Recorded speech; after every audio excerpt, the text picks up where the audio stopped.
Bien-aimés dans le Christ, que la grâce de Jésus-Christ notre Seigneur, l'amour de Dieu le Père et la puissance du Saint-Esprit descendent maintenant sur nous pour nous aider à méditer cette parole afin qu'elle puisse porter du fruit dans notre vie pour la plus grande gloire de Dieu et le salut de nos âmes.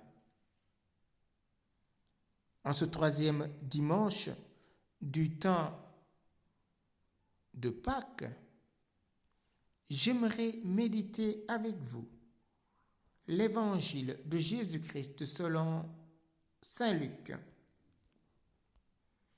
au chapitre 24, du verset 13 au verset 35. Le même jour, c'est-à-dire le premier jour de la semaine, 2 disciples faisaient route vers un village appelé Emmaüs, à 2 heures de marche de Jérusalem. Et ils parlaient entre eux de tout ce qui s'était passé. Or, tandis qu'ils s'entretenaient et s'interrogeaient, Jésus lui-même s'approcha et il marchait avec eux. Mais leurs yeux étaient empêchés de le reconnaître. Jésus leur dit, « De quoi discutiez-vous en marchant ?» Alors, ils s'arrêtèrent tout tristes. L'un des deux, nommé Cléophas, lui répondit, « Tu es bien le seul étranger résidant à Jérusalem qui ignore les événements de ces jours-ci. » Il leur dit, « Quel événement ?»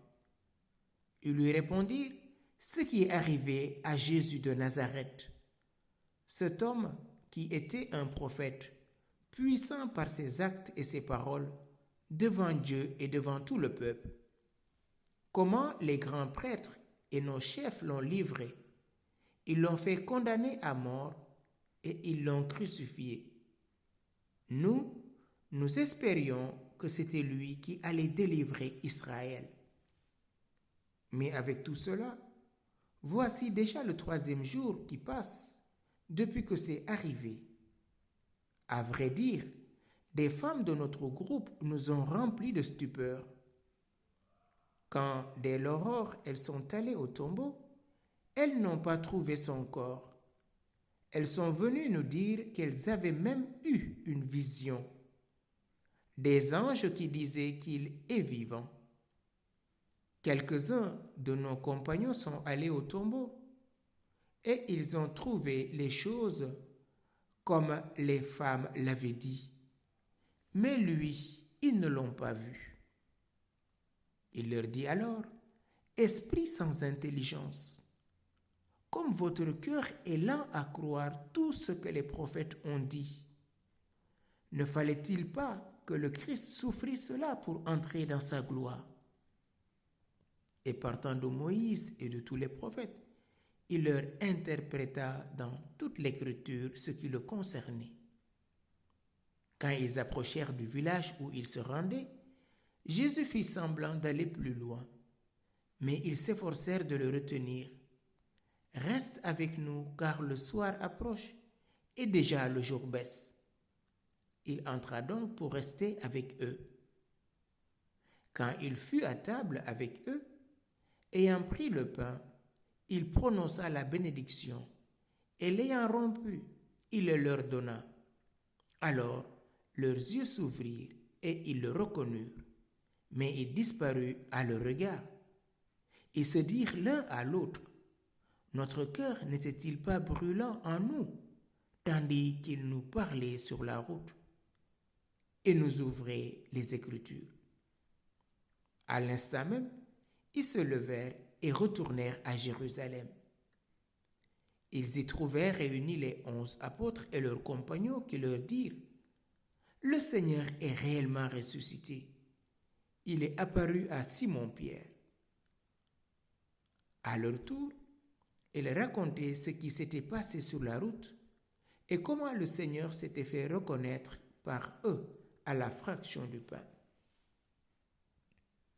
Bien-aimés dans le Christ, dimanche dernier, toute porte étant close, Jésus se tint au milieu des apôtres, verrouillés au cénacle, et il leur dit, « La paix soit avec vous. » Jésus, ressuscité, n'est plus tenu ni par le temps ni par l'espace.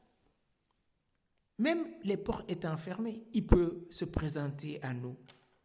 Ces portes fermées, ce sont d'abord notre cœur. Car notre cœur n'est pas disposé à la grâce. Dieu respecte et il nous dit, je suis à la porte de ton cœur et je frappe. Si tu m'ouvres, j'entrerai et je souperai avec toi. 8 jours plus tard, Jésus revient parce que Thomas, quand les disciples lui ont dit que le Maître est ressuscité, il avait dit, si je ne mets pas la main sur ses plaies, si je n'avance pas mes doigts sur les marques des clous, si je ne mets pas ma main sur son côté, non, je ne croirai pas.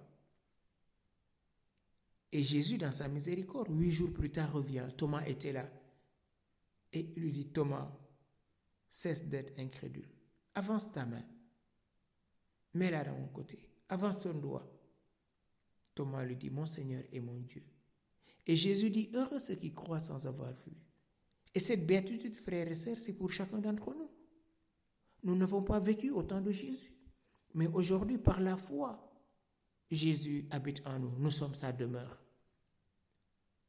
Aujourd'hui, il chemine avec les disciples d'Emmaüs, c'est-à-dire avec chacun d'entre nous.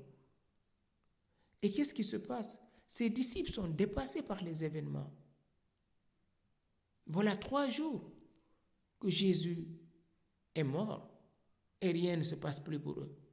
Donc, ils quittent la ville de la paix, c'est-à-dire Jérusalem, et ils retournent à la campagne, à Emmaüs, à 2 heures de route. Et voilà un compagnon, un homme qui les accompagne, qui les écoute, qui les interroge, c'est Jésus.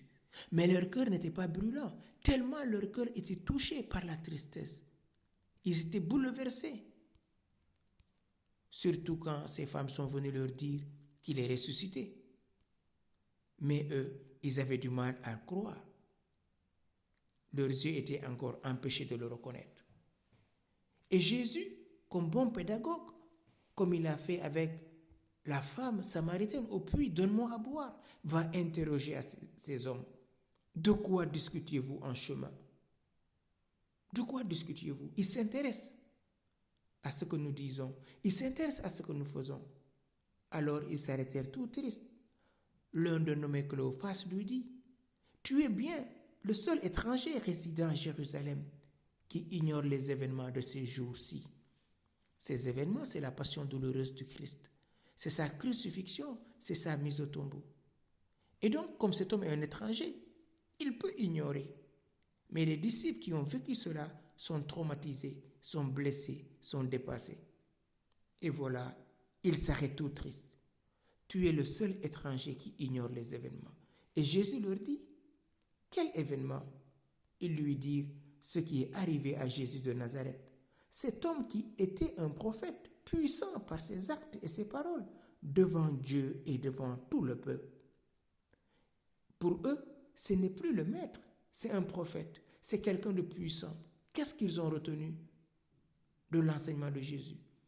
À plusieurs reprises, il leur a dit, nous montons à Jérusalem, le Fils de l'homme va être livré aux mains des pécheurs. Ils le crucifieront, ils le mettront à mort, et le 3e jour, il ressuscitera.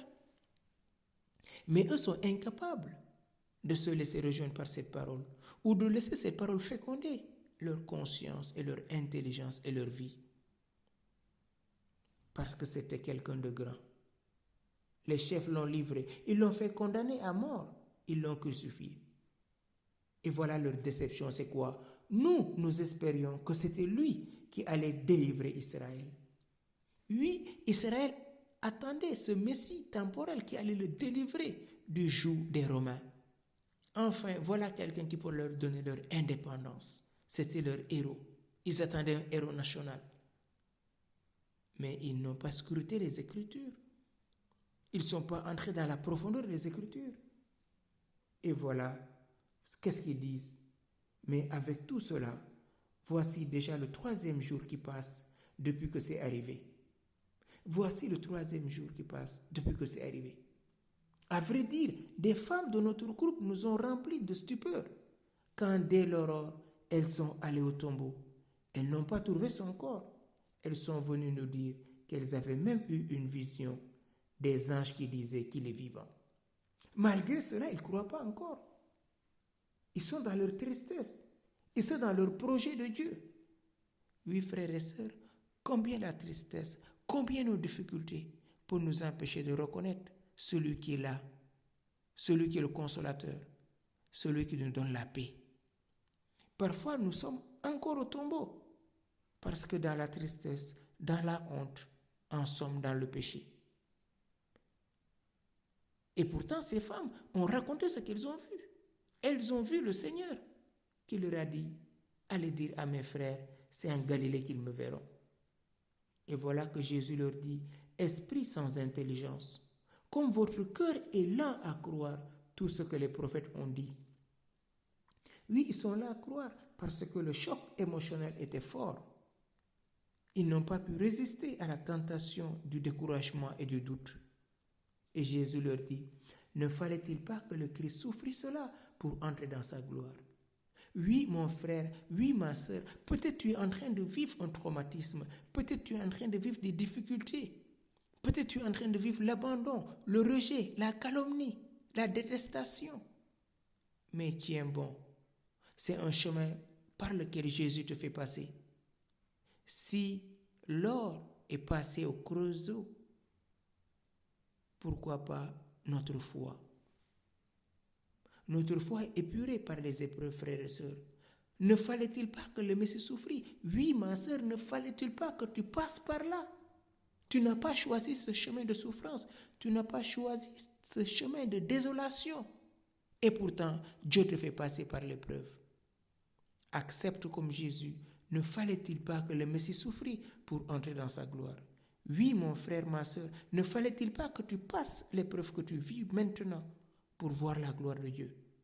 Accueille maintenant cette épreuve comme un chemin de vie et laisse la gloire rayonner au-delà de la souffrance que tu vis maintenant, au-delà de la contrariété, du rejet, tel qu'il puisse en être la nature de ta souffrance. Et voilà, Jésus leur explique tout ce qui lui concernait dans les Écritures et les prophètes en partant de la loi de Moïse. Mais en tout homme, tel qu'il puisse en être la souffrance, il y a toujours une part de bon. Et voilà qu'ils arrivent vers le village et ils lui disent, reste avec nous. Parce que Jésus fait semblant de partir. Oui, frères et sœurs, Jésus ne peut jamais quitter notre existence. Jamais il va quitter la barque de notre vie. Tel qu'il puisse en être les épreuves que nous vivons, tel qu'il puisse en être la souffrance qui nous accable, il est toujours avec nous. Il ne peut pas nous abandonner. Parce que pour nous, il est mort et ressuscité. Pour nous, il a souffert la passion. Quand nous traversons des moments difficiles, frères et sœurs, ne perdons pas courage. Ses disciples d'Emmaüs l'ont dit, reste avec nous. Le jour baisse et la nuit est proche. Il resta avec eux.